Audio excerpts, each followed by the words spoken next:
Pessoal, boa noite, a paz, Senhor. Tudo bem com vocês? Uma noite de bênçãos.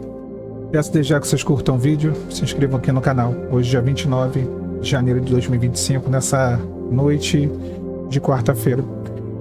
Quero deixar com vocês uma meditação sobre um homem da Palavra de Deus que, assim, para mim, ele, sem dúvida nenhuma, é um dos maiores exemplos de perseverança, de fidelidade, mesmo diante de dificuldade.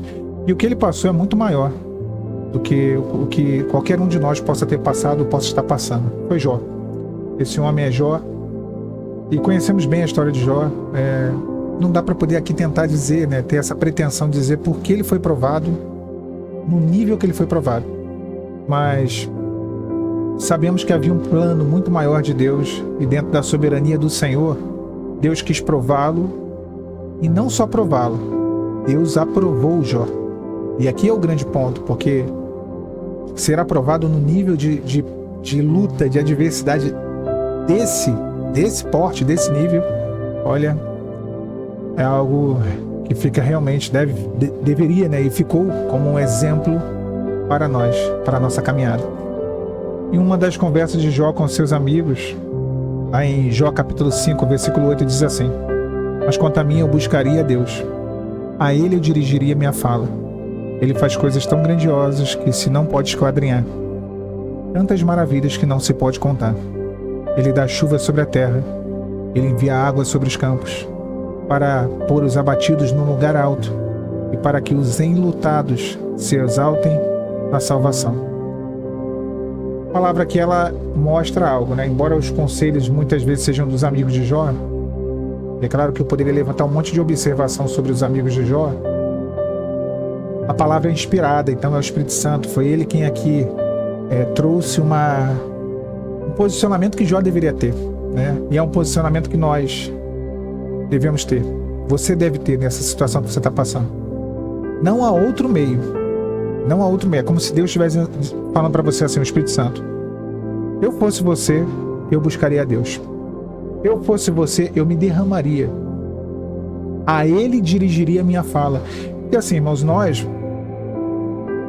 dirigimos a nossa fala aos homens. Desabafamos, abrimos nosso coração, confessamos as nossas falhas. Está tudo certo, está tudo bom, tudo de bom.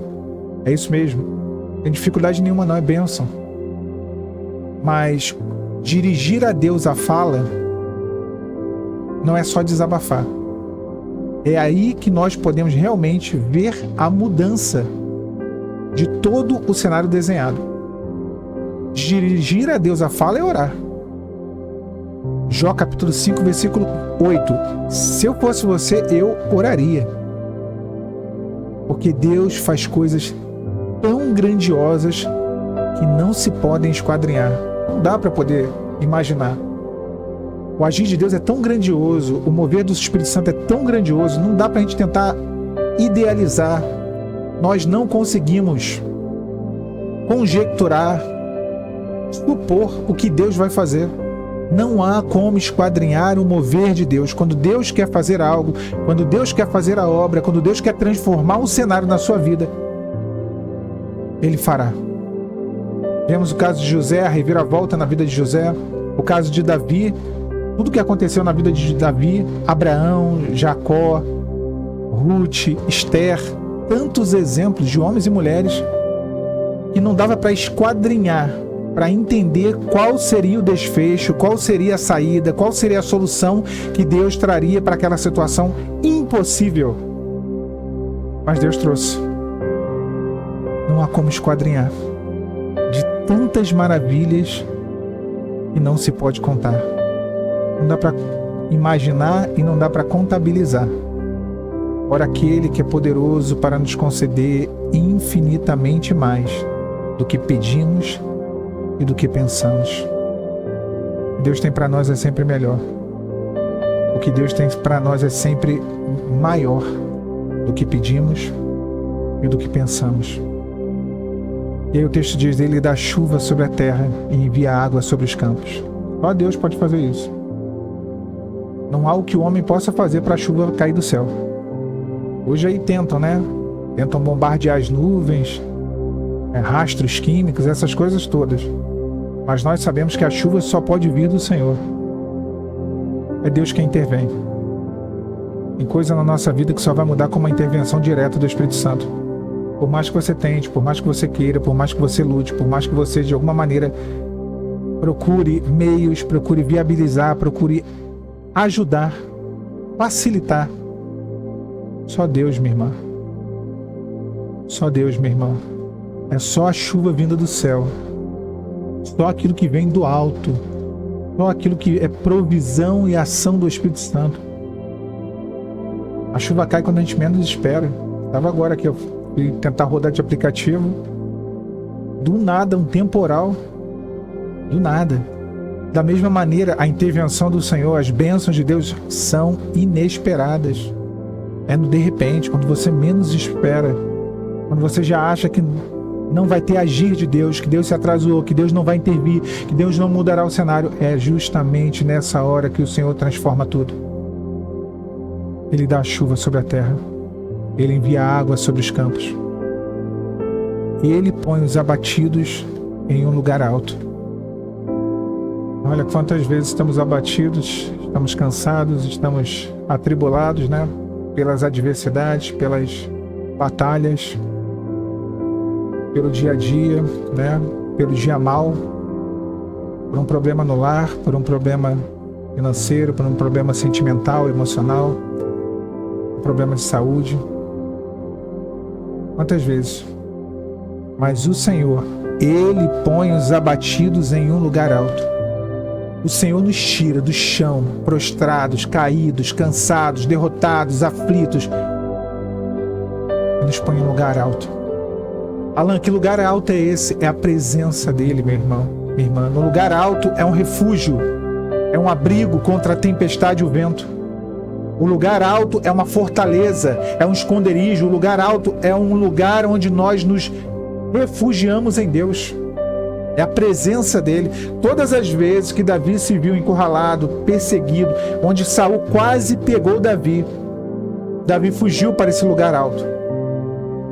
Em determinado momento foi em Ramá, na presença de Samuel. Em outro momento foi a caverna de Adulão. Em outro momento foi a cidade de Keila. Já em outro momento foi a cidade sacerdotal de Nobe. O lugar alto é o lugar de refúgio. É um lugar onde é somente você e o Senhor. A presença de Deus e você. Cansado, angustiado, amargurado, entristecido, exausto pela luta, pela batalha constante e recorrente. Mas o Senhor te põe naquele lugar alto e você respira, né? A gente respira. Olha, só o Senhor para nos levar para o lugar alto e nos fazer respirar. Tirar do nosso coração a opressão, a tristeza, a angústia, a aflição, o desespero. O Senhor que exalta os enlutados, para que os enlutados se exaltem na sua salvação.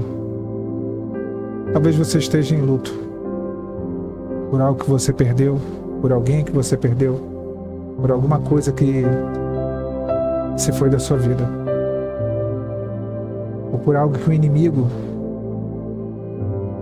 está tomando, está conquistando, por algo que o inimigo dominou.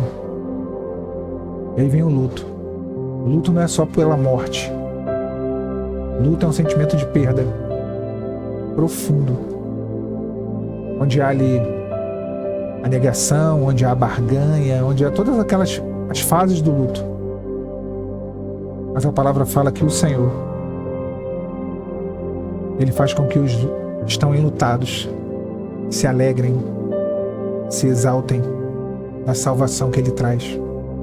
Só Deus pode nos salvar da aflição da alma. Só Deus pode te tirar da angústia que corrói a sua alma, o seu coração e a sua mente. E Ele vai te tirar. Esse não é o teu lugar. Não mesmo. Ele vai arrancar você desse vale.